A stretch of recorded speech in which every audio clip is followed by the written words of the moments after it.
immediately staking a central claim, preparing piece development and potentially opening the queenside. Developing the knight to a central square now, preparing to contest the d4 pawn and build a flexible pawn structure. Securing the center and challenging black's knight's dominion over e4. Preparing to fianchetto the bishop, immediately stakes a claim on the long diagonal and prepares for rapid kingside development. Developing the knight to c3 bolsters the center and prepares kingside castling. Anticipating black's fianchetto. Breaking the central pawn chain immediately challenges white's space and opens lines. Aiming for dynamic play. Clearing the center opens diagonal lines for piece activity, creating dynamic imbalances.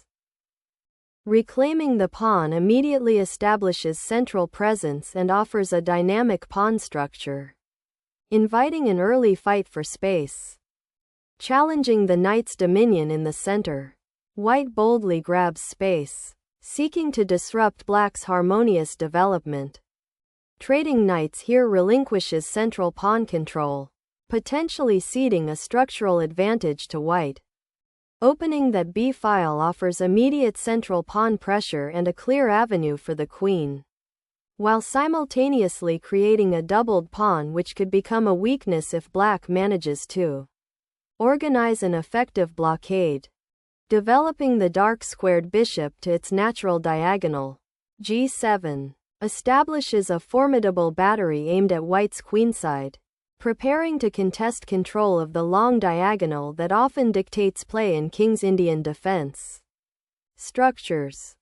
Developing the king's knight to f3 shores up the central pawn on e4 and readies the kingside for castling. A standard procedure in this king's Indian setup after white has committed to a pawn structure with b2c3, which often leads to a closed center where kingside expansion is frequently the path to victory. Challenging the center's pawns immediately with c5 seeks to destabilize white's pawn structure and open lines for black's pieces. This aggressive pawn thrust creates dynamic tension, forcing white to consider how to manage the emerging pawn complexities and potentially opening the d-file for black's queen or rooks. Asserting control over the b-file. The rook now eyes potential weaknesses on that side of the board, while simultaneously offering a subtle defense against any immediate Ca5+ attempts, cleverly sidestepping a direct confrontation. Securing the king by castling is a fundamental safety measure, and here it effectively tucks the monarch away from any immediate central threats, while also preparing to connect the rooks for future play. Developing the bishop to influence the central tension and prepare for potential pawn advances on the queenside feels like solidifying white's central foothold after the pawn exchanges. Unburdening the queenside pawn structure by capturing on d4 offers black welcome pawn fluidity, potentially opening lines for their rooks and actively challenging white's central control. Opening the c-file offers a direct path to control and pressure along the rank, potentially disrupting black's queenside coordination and creating outposts for white's pieces. Unleashing the queen creates an immediate positional challenge, forcing white's king's side pieces to react defensively and potentially disrupting their harmonious development. Unlocking the queenside centralizes the monarch's primary attacker, aiming to exchange it and alleviate some of black's queenside pressure while preparing for a potential pawn break or piece repositioning on the kingside. Disrupting the central pawn structure while simplifying the position is a key consideration here, leading to an immediate exchange of queens that fundamentally alters the strategic landscape and hastens the transition towards a potentially complex middle game or early endgame. The bishop, now unburdened by its pawn chain, actively surveys the queenside, hinting at future piece play and potentially restricting black's queenside expansion.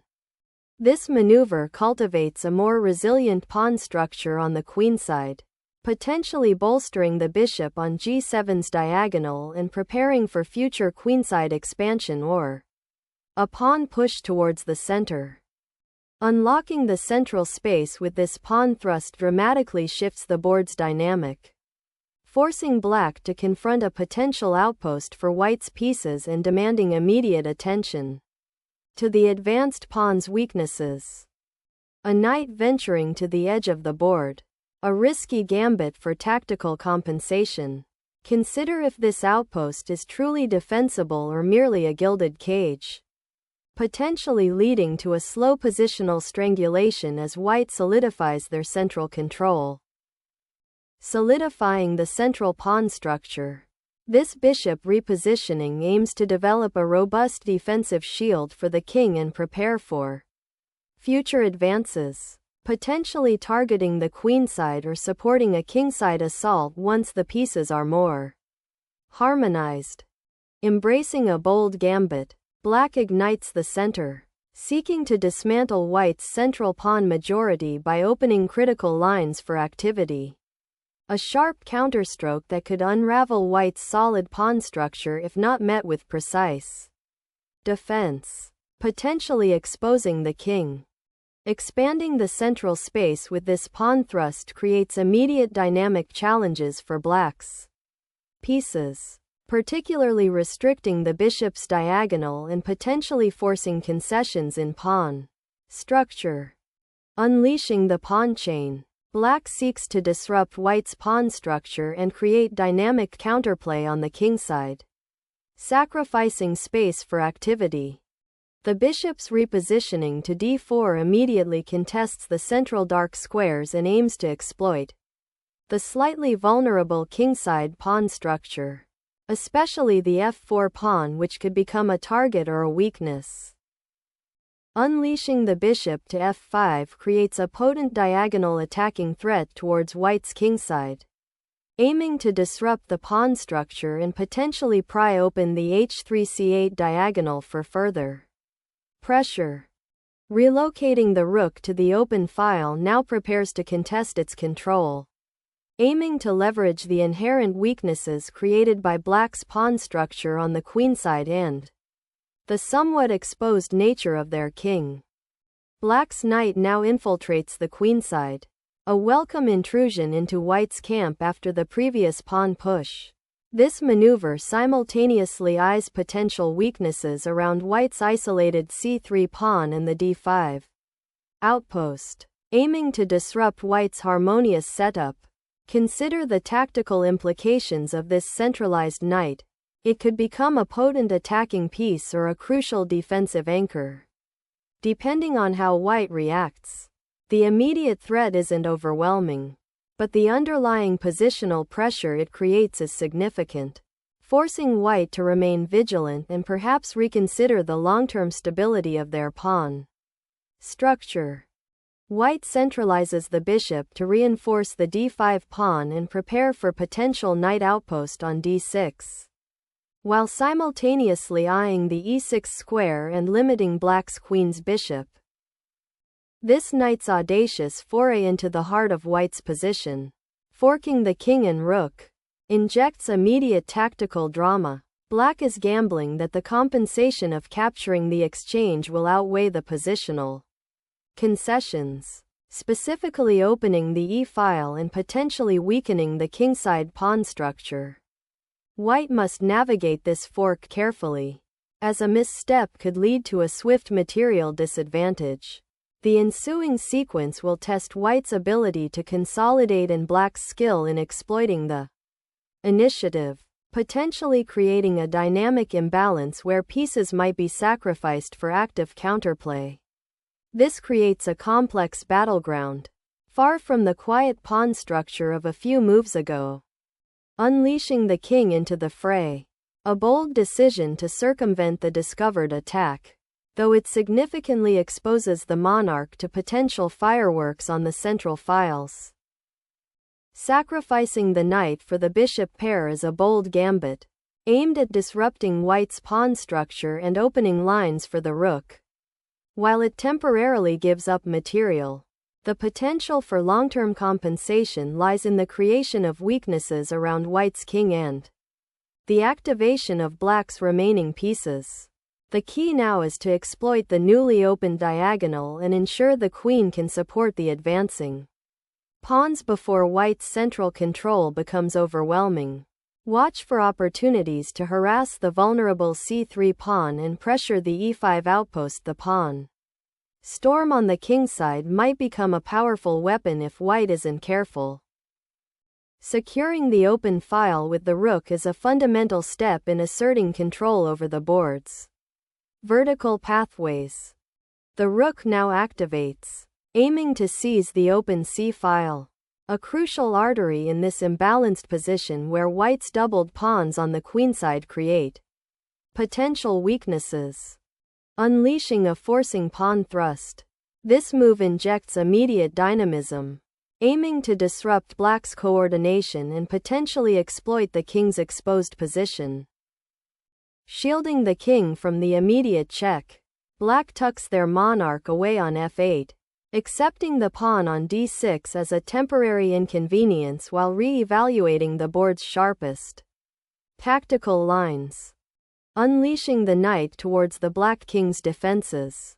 This aggressive repositioning immediately targets the vulnerable g7 bishop and creates complex tactical possibilities around the monarch.